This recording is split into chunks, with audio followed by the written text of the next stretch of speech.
Well, thank you very much, and welcome to the Feel the Wild Lullabies, where tonight I'm gonna make sure that I put you to sleep with my images. No, just kidding. Maybe not. So, I hope everybody had a wonderful dinner. As you might not know by now, I'm your photographer, Daniel Fox. I'm the author of Feel the Wild. My book came out in 2019, right before COVID. And we had a big book tour that was sponsored by Lexus and Arc'teryx, and we drove all across the country, Canada and the US. We started in Whistler and drove all the way down to LA. We have a nice Lexus, and then we went from LA to Colorado, and then across Columbus, Ohio, Washington, up through New York, Toronto, Montreal, and then cross Montreal, Canada back. And then COVID happened, and then Lexus stopped everything. I went from having the most beautiful car to hitchhiking. Worst things in the world. So, the book and the photos are a compilation of 15 years, more or less, of a career of every year going for 2, 3, 4 weeks at a time into the wilderness by myself. My mode of transportation has always been the kayak. I'm an ocean person. I spent a lot of years interviewing CEOs and leaders and believing that there's an attraction that we have for different landscapes. Some people are attracted to the forest. Some people are attracted to the mountains. Some people are attracted to the desert. And some people are attracted to the water. I'm someone who is attracted by the water. This is where I find my peace. And it's a way for me to navigate and travel with all the gear without having to carry it on my backpack. Once I went to Denali and I was carrying 90 pounds on my back, and that was not a good trip. I ended it after 5 hours and I said, this is crazy. And I dragged my backpack back. And that was the end of me trekking. Kayaking allows me to carry basically 2 weeks worth of food. And you can look at this floating device and you can imagine that there are 4 IKEA bags of gear. IKEA bags are your best expedition trash bag. They're solid, they will go through anything, and you can just stuff them everywhere. So my routine, every time I would land in a new place, I would have 2 IKEA bags at the front, 2 IKEA bags in the back, and then after that I would bring my kayak up past the high tide line where I would set up my camp. And being a solo wilderness explorer, I learned how to create basically everything by myself, right? There's no one to motivate you. There's no one to do the camp while you're setting up the fire. Everything revolves around your capacity to create that momentum. And even photography, those are my ideas of a selfie. I'm not just taking the camera and going, yay, this is me. I put the camera on the tripod and I set the time lapse, and I have the cameras taking photo every second, every 2 seconds, every 3 seconds, depending on the movement. Right? If I'm not really moving, then I can do every 3 seconds. If I'm moving, then it's every second. And my goal when I create these imageries is always to give a certain sense of normality. It's not as if like, yo, stage. You could think as you were there, and it doesn't have this sense of staging. So I will go through hundreds of photos to make sure that there's a certain essence to it and where you can connect and you can feel part of it. For me, the wilderness was more like my studio. It's where I went to create. It took me years to consider myself as a photographer and a writer, because those were for me just tools to tell a story. And the wilderness was my canvas, my place where I went to find the solitude that would allow me to connect with things that are sometimes bigger than you.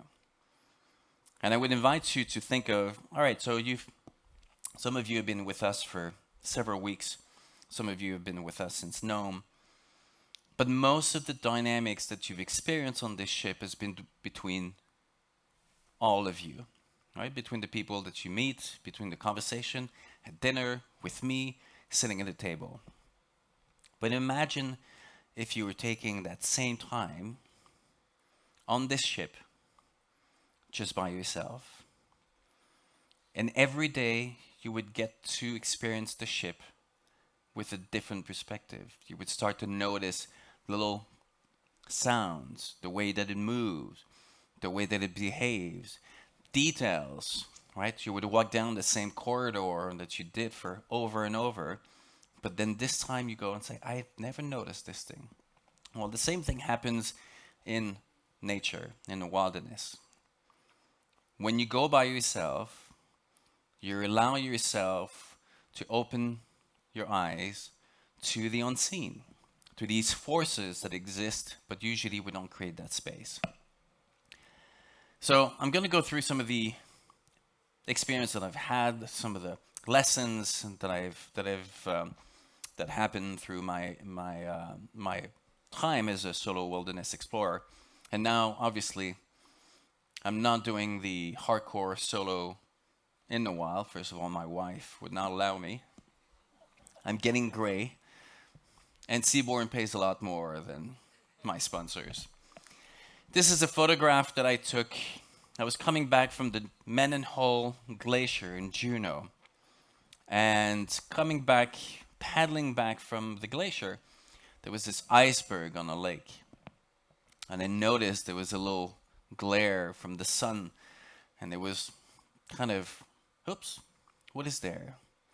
And over the years, I've come to kind of trust that curiosity. Most of the time, it doesn't take a lot for me to just kind of like, oop, I'm just going to go over there, open that door, see what happens. Discovery is always this fine line between kind of opening yourself to the unknown, but at the same time, you don't want it to be too reckless, right? You don't want to be too dangerous, but you want to create that space for the unexpected. So I paddle close to that iceberg, and I see that there's a tiny little opening. Now, if you go kayaking with us on Seabourn, we will never do that. But I did turn my kayak, and I paddle backward to find myself in this little cave. And then paddle back out, and I thank the glacier, the iceberg. Not that I believe that the iceberg has a entity that needs to be thanked. But for me, it's just to put myself into a place of gratitude when I get to experience these moments that could turn upside down really easily. So I do that also, I did, and I do that in most of the times, and where every place where I would go camping, Alaska is one of my favorite places because everywhere you go, you find tracks of bigger animals. Bears, wolves, all kinds of animals, eagles. And it reminds you that this is not your place, that you're a visitor. And I like that. I like to be reminded that despite all the technology, I'm just passing through and these animals have been there and they're designed and created to go through all these things. You know, you get on the beach and you find a track that is the size of your foot and bigger. It makes you humble, it makes you aware. It makes you understand that life could happen in a different way depending. So everywhere that I landed, every morning that I would set on the beach, I would set on the water, I would ask permission. I would say, I'm setting out, I'm driving, I'm paddling. Please let me paddle these waters. I would land on the beach and I would say, whatever is out there, I'm just asking permission to land here. again, it's not that I believe that there is a phone line, a phone at the end that would receive, that would pick up and say, "Great, check, it's got this permit." That's not that's not the intent. The intent is understanding that you live in a world where reciprocity exists. The mood, the intent, the emotion that you put into how you do things will create an equal reaction, right? If I go on as if this is my place and I take, well, there are other people over there that don't reciprocate to that kind of energy. This is a photograph that I've taken on just south of Juneau. There's a place called Pack Creek where all the brown bears come and aggregate and feed on salmon. So I went to spend 10 days. I was camping just outside this little island, and every morning I would come and I would set shop on this sand spit. And one day I just hear this tiny little sound coming from behind me. And I'm turning around because it's really something that you have to get yourself tuned for.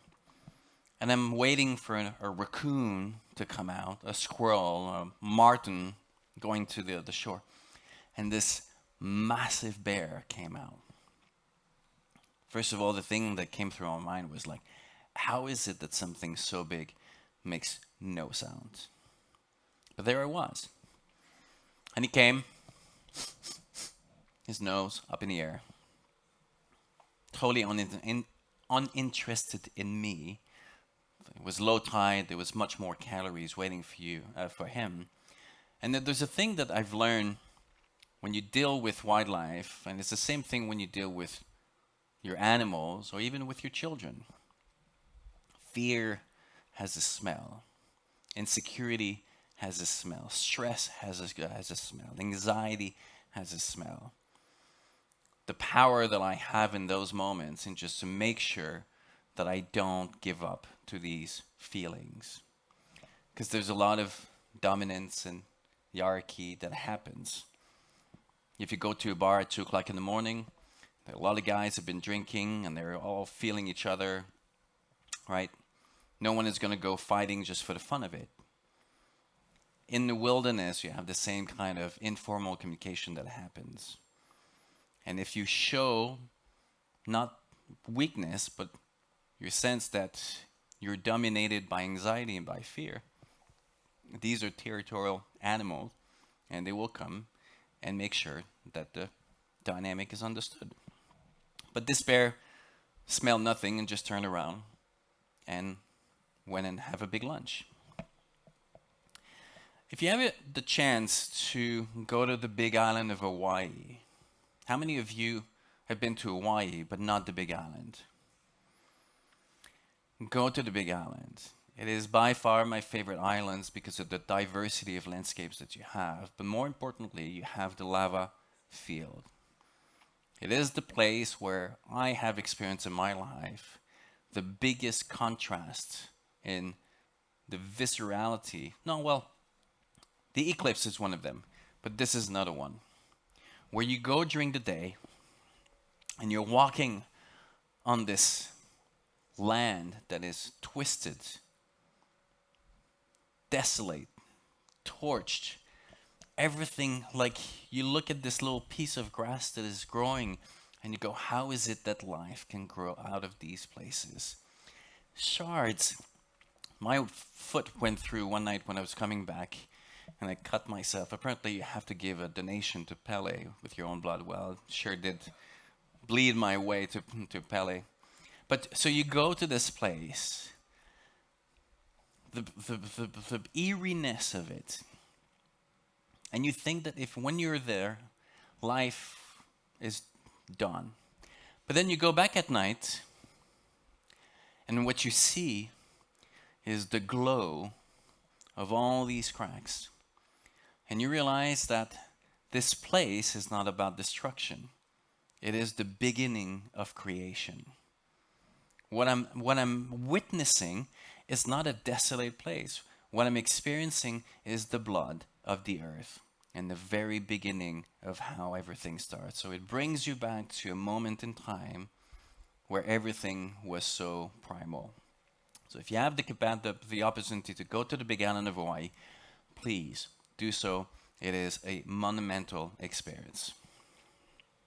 When I photograph, the goals when I photograph is often, I mean, you've seen the shots that I do with wildlife, but what really kind of excites me is when I do more fine art and where I try to have a conversation with you. I try to present you things in where it's more of a conversation. I lead you with certain colors, with certain shapes, but enough for you to say, this is what it is. Or this is that. This is a sunset. This is a sunrise. This is a forest. What am I looking at? This is for me the conversation that drives me. The biggest compliment is when someone tells me, I thought it was a painting. Score. Right? This, towards the end, I had figured out a way to walk around the lava field with a wooden stick, and I would literally poke holes in the earth, and these little bubbles would come up, and I would stand right above it, and I would photograph. So this is a bubble, a perfect bubble of lava that is about that size, coming right up, and I'm right above it. Those are some of the shots. And it's always, photography or reality is an exercise of perspective. Right? If you take the context out, what you see and what you believe to see is up for you. You populate the empty space with your upbringing, with your philosophies, with your thoughts, and then it creates, like every image becomes its own interpretation. And that is, for me, this is what I thrive for when I do my work. When I'm not photographing lava, and when I'm not on Seabourn, a lot of places that I like to go is on the ice. I love the ice because it's also such a dynamic environment. These places that have been buried for tens, hundreds of thousands of years, and where now they start to get exposed. I wrote this story in my book about change, and I connect about these rocks that get to see the light of day for the first time in tens of thousands of years, right? This crumble pushed for as long as we can remember, and for the first time, they get to be exposed. And when you're at the glacier and you start to look out, the further out you look, the deeper life ingrain itself. Flowers, vegetation. Now, we're not going to get into the climate change, but there's a certain beauty in seeing how life is resilient and can spread. So I spent 2 weeks over there, and this place was actually where I got married in 2016. There's a photo that I did, and I don't know if you can see, but there's a boulder in that cave. And this is an image that is 25-minute exposure. And I did this photograph in total pitch darkness. There was nothing of a light in this cave. I turn on the camera, and I have 3 headlamps with me. And for 25 minutes, I have my back to the camera, and I'm lighting the cave. I'm going beyond the boulder. So all these highlights and the light on, this is really what photography is light painting. 25 minutes. The rule when you do long exposure in photography is that if you're not in the same place for more than half of the exposure time, you don't appear in the photograph. So if you have an exposure time of 10 minutes, or if you're not in the same place for 5 minutes, you're going to be a ghost. So you can literally kind of walk your way around. But the problem that I discovered when I was doing that is that if I was standing straight in front of this boulder, like this, and I was lighting the boulder, the light was bouncing back and creating a silhouette on the image. So what I had to do is that I would have to light the boulder and everything from an angle, making sure that the source of light was never pointing to the camera. But this is the place where I got married. For me, that there's a beauty in these ephemeral places. There are two things that I want to do to achieve when I got married.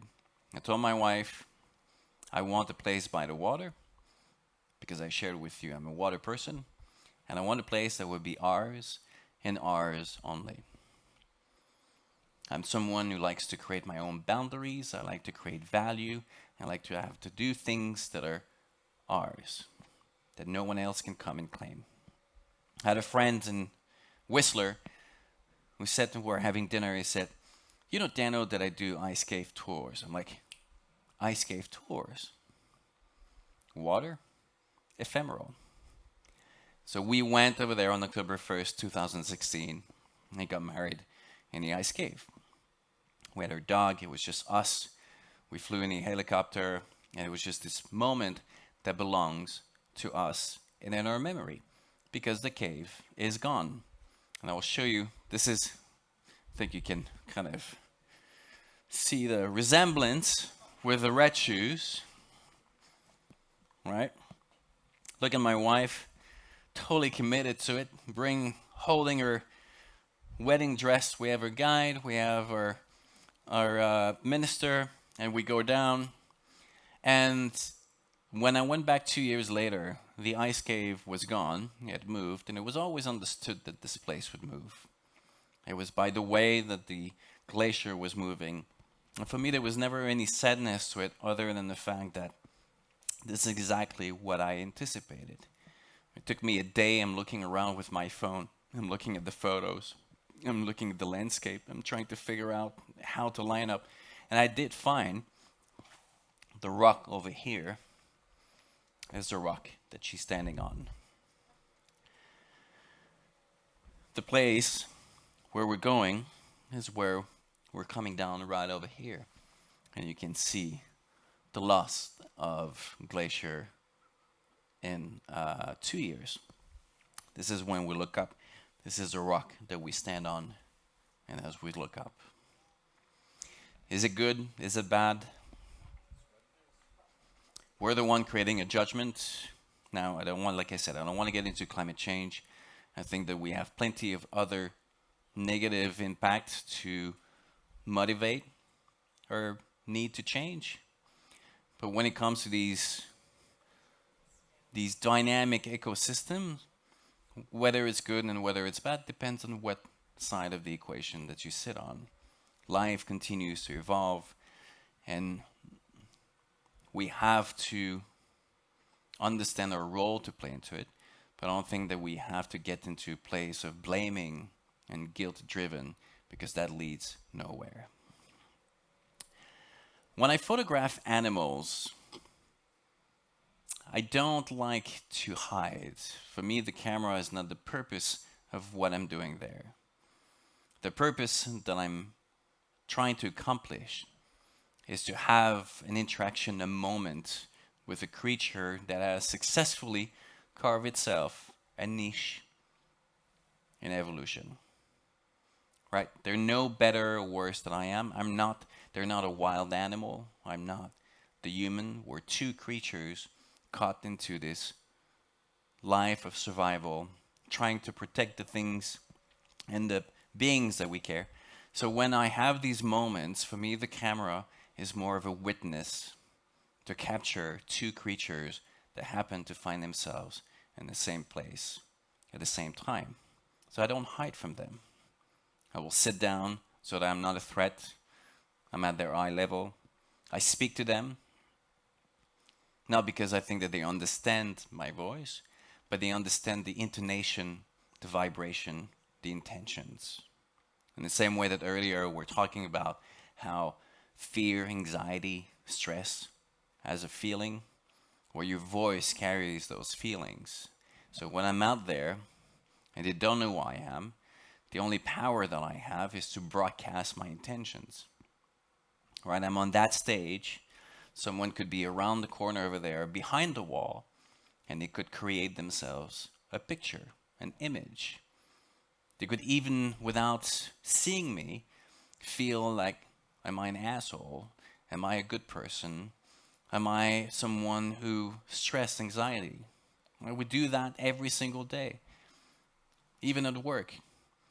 You know, you have your boss that comes in, and if the voice doesn't match the sense of authority, your sense of respect goes out the window. So your voice is your biggest tool to broadcast to the world that reciprocity that you're looking to have. So when I'm out and I want to photograph, I make myself visible and I express and I share and I broadcast. And it gets me to these places where I was on Antelope Island. I got permission to photograph because the ranchers had seen my work and realized that I was doing things differently. So they gave me access to do what I wanted to do, which I see where the animals are. I go and put myself way ahead of them, and then I let them come. If they want to come, they come. If they don't, they don't. But when they do, it creates a sense of connection that usually you don't. This one individual in particular took 1 hour zigzagging its way through the sage bushes, and at the same time taking one branch, and by the time that it came to me, passing where you are, it's a 1-ton animal and I'm sitting on the ground. My eye is like right here. And I'm looking, and there's a sense of depth in the animal eye that really connected me in a blink of a moment to these roaming the plains in millions. There was an ancestry that I was connecting to. And I think that you don't have that. I don't think that you have that with birds. I don't think that you have that with fish. I think that you have that with mammals. I think that there's a sense of inherent biology connection that we have within mammals. I've dove with a whale shark, freaking long fish. It's a fish, tiny little eye. You're swimming next to it, might as well just swim next to jellyfish. There's a wall of connection. You swim with dolphins, with otters. You swim with sea lions, with seals. That eye looking at you and you looking at them, there's something that is magic. And that's just what I felt. And the funny thing about these animals, I think it's pretty much the same in life in general, is that you, from far away, you look at them and they all look the same. And the more you spend time with them, the more you realize that they're all different. They all have different features, different shapes. Some of the bisons have more of a rectangular head, some of them have more of a triangle, and I would drive with these rangers and they would know every single one. So what often looks kind of boring and all alike from far away, the more time you spend in that place, the more you start to realize that there's a character, that there's a personality, differences. I think that can be applied to everything in life. These are these little moments that I've got to experience. Little burrowing owl, about that big, going around, again, not hiding myself. This red fox in Alaska when I was having a breakfast, and he came investigating his territory, and I'd done my little breakfast in the morning, cooking the night before in my kitchen, and the fox jumped over the beach log, and he has this little, just the top of his head, kind of looking at me, and I see him like squinting his eyes. I'm like, what is he doing? And it kind of dawned on me. He had just come and he took a big dump on my kitchen. And that was his like, dude, you're just a visitor. I'm going to just remind you of your place. And I went back, and yet it was right there, right next to my kitchen. So, fun stuff. Another fox in Alaska. Again, like when you start to understand the power that you have in crafting the world around you, right? Shit happens, life happens. It's not fair, it's not meant to be fair. Life doesn't want to be perfect. Where would it go if it was perfect? All that the power that we have is to give ourselves the tools and the skills so that we can craft a story that makes us moving forward. And with these animals, I respect where they are, I respect who they are, and I want to be reminded of those simplicities.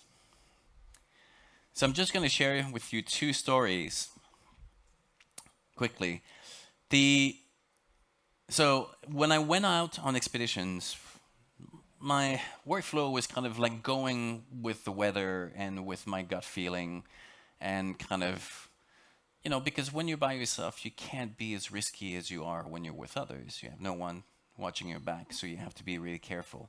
But in that particular paddle, I was raising money to send underprivileged youth to a month-long wilderness camp, so I decided to paddle from Victoria on Vancouver Island all the way down to San Francisco. So I paddled across from Victoria to Port Angeles. It took me forever.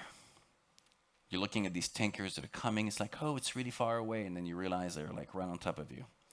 But anyway, going down, rounding the cap in Washington, going down, you start to have these really long, beachy stretches, 40 miles, and where you have just these tiny little openings, and you have to type. Like if once you're committed, this is what you have to do. You have to keep going. And often I would be 2-3 miles offshore, because that's where the breakers are more swelly than just. So I was right at the edge, and every once in a while I would see from the corner of my eye this giant wave coming, and I would turn and I would just paddle as hard as I can so I could top it.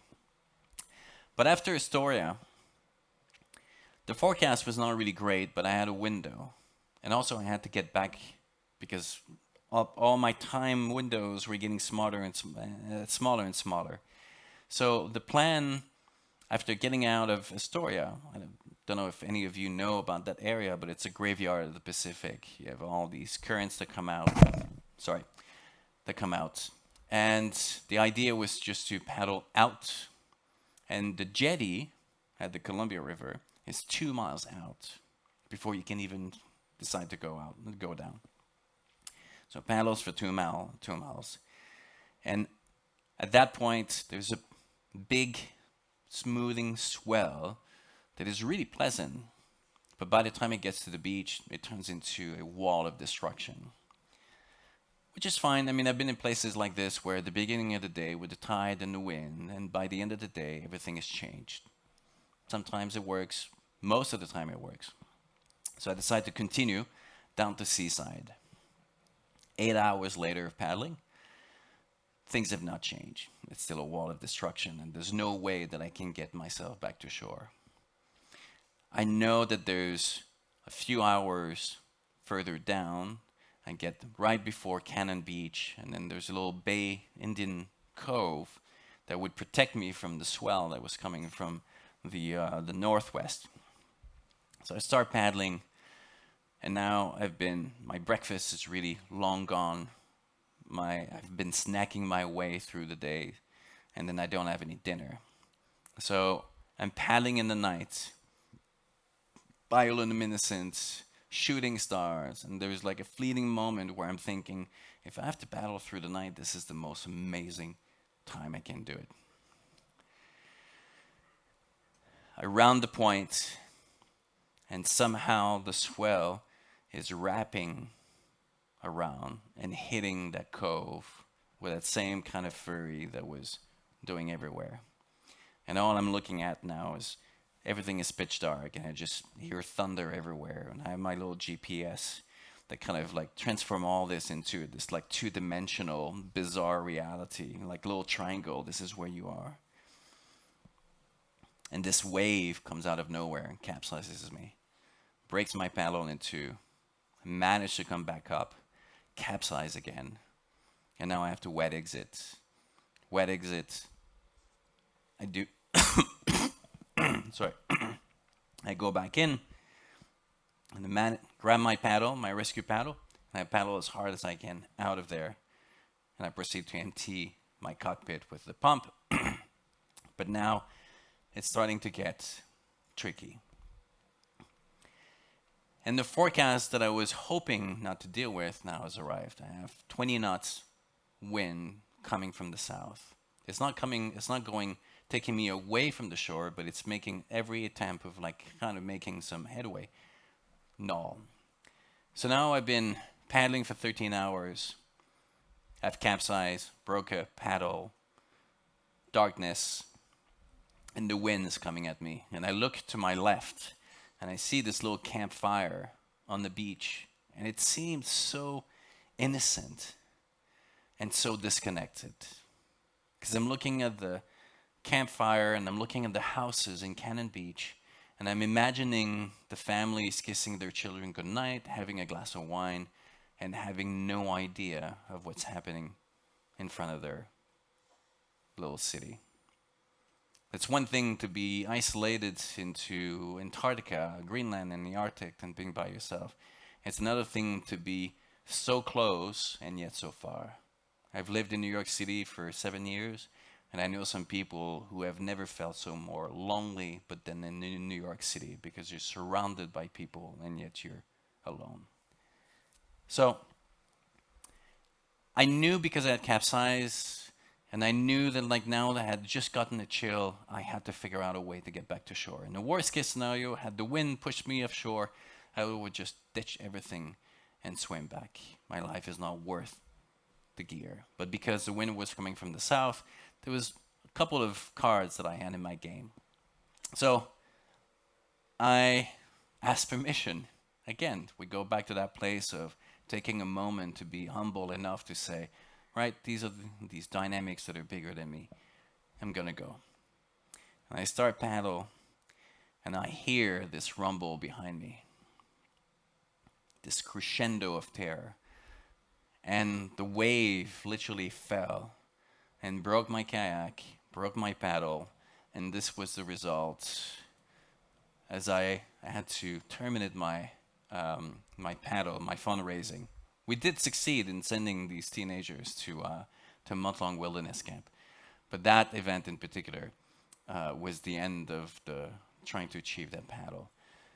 I was fortunate. There was no reason for me to be angry. There are things that are bigger than you, right? Once it happened, there's no. You can only kind of move forward. The story became one of the top 10 stories of the Canoe Kayak magazine. And there was the anatomy of an accident. And often people ask me, would you do anything differently? And the answer is no. It's really easy to look back with hindsight and say, well, you could have done this, you could have done that, you could have done all that. But the reality is that there's so many times that I did exactly the same thing, and it led me to the most amazing discoveries. Right, the path to an innovation and the path to mistake is nothing different than the hindsight. Sometimes it breaks, sometimes hopefully it doesn't break. You want to learn from these things, but in those moments you make the decisions with the tools and the knowledge and the technology, and you hope that you have the capacity to move forward. The other story that I want to share with you is my closest encounter with a black bear. It was spring on the Vancouver Island, and this bear saw it, and then he started to come towards me. Now I'm talking to the bear in the same way that I've explained to you, and the power that you also have with the voice is that you can change the dynamic. Right? You can move from a voice that is like, everything is fine, to, now sorry, it's going to be loud, but to, stop! This is my space. Right? If you were sleeping, I would just woke you up. But that's the power that you have. So when the bear comes down, and then he was where you are, that was my limit. And this is where I did my Gandalf move, I called, from the Lord of the Rings, you know, claiming my staff on the ground. This is my space. The bear stops. and then turns around and goes back to where he was. Now, I had a certain curiosity at that moment because I wanted to figure out what he was doing, so I stayed there. And I looked at the binoculars for 20 minutes because he was doing something, and I didn't know what it was. 20 minutes later, he comes back. Everything about the bear is different. Now, there's an intent. There's a look in his eyes. There's a demeanor in his body. And now he's coming with the intent of chasing me. Now, the problem is that I have my campground, my tent, close by. And because we're talking about territories, if I back away, now I have to go. First of all, he can outrun me anytime. Second, my camp, if I run away, the message that I'm giving to him is that this is yours. Because we've established the dominance, I'm inferior to you, so either I pack up and go, or I accept this one to go through my stuff. So I decide to make a stand. He gets to where you are. Stop! A little louder, but you get the point. He stops. He calls my bluff and starts moving forward. And now he's where you are. And then at that point, because I'm sitting down, this is where I get up. So I get up, he gets up. So both of us are standing up, and we have this moment, and I describe it like it's this Western duel. In my mind, the trees have stopped chirping, the wind is falling down, there's just this silence, and you have these two predators that are facing each other, and there's this moment of silence, and who's gonna go down? And I had this machete with me, and I undid the Velcro, and I literally said, I'm not gonna go down without a fight. If you wanna come, I'm going with a bang. With as much security that I could muster in that moment. And the bear looked, smelled, and went back on his forelegs, and then went back where it was, snatched a leg of a deer, and now discovered that it was feeding on the carcass of a deer, and disappeared, and I never saw it again. Right? So what are all these lessons? What does it lead to anywhere? Is there any lesson other than having stories? And for me, these big lessons is in the next two slides. There's a big difference in our lives between risks and fears. We just went through 2-3 years of risks and fear. Risks are something that you can quantify, you can analyze, you can measure, you can train, you can look. Fears are your interpretation of those risks with your upbringing, your perspective, your definition of a comfort zone. One is analytics, sorry, my French accent. There we go. And then the other one is really the emotional response to it. I do have control on this, of how I face this. This is a moment of awareness and how I can separate. And everything that I've done in my expeditions have been an exercise of understanding the control that I have in reframing my relationship with fears and my control and my preparation of risks. Life is that. You cannot go forward with all the tools. All that you have is the power that you know that you can face pretty much everything that's going to come and throw your way. I can go down the river of life, and I know that there are going to be rapids. I know I'm going to capsize. I know there's going to be a lot of moments where I'm like, oh my God, what am I doing? But if I take a deep breath, I know that I can find that capacity to control, to be the master of my story. And the way that I did that is by creating this mantra. This is what these 4 words have taught me. Stop, create boundaries. Breathe, so that you can get a better perspective. Relax so that you can see the clarity. And listen so that you can make sounded choices. And the best visual that I can share with you is if you take a snow globe and you imagine that that snow globe is you. And then when you get up in the morning, that snow globe is you shaking, being shaked all over, right? The snow is all over the place. And whatever is in the middle, it's kind of hidden because you have all these snowflakes all over the place. Stop.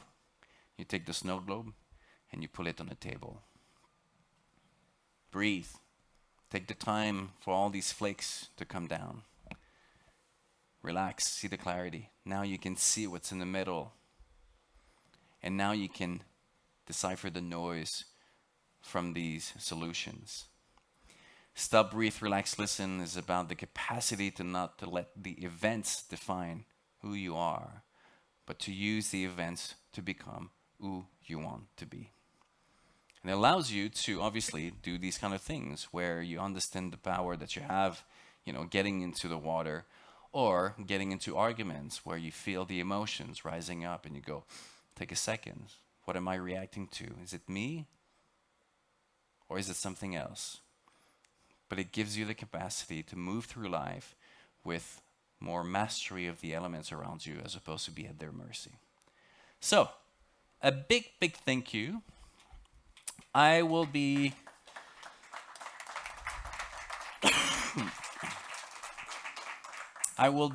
obviously on the ship with you for the rest until I get off in Vancouver. On the 20th, we get off in Vancouver. On the 27th, I'll be spending my entire day in the square. So you can come and get your photos. And also, if you're interested by that time to grab one of my books, I will dedicate it. I will sign it. If you want to buy Christmas gifts, anyone who's getting off in Vancouver, I can give you an entire box. No. But otherwise, tonight you can come. We can put it on your suite. But thank you very much for coming on this wonderful evening. Thank you.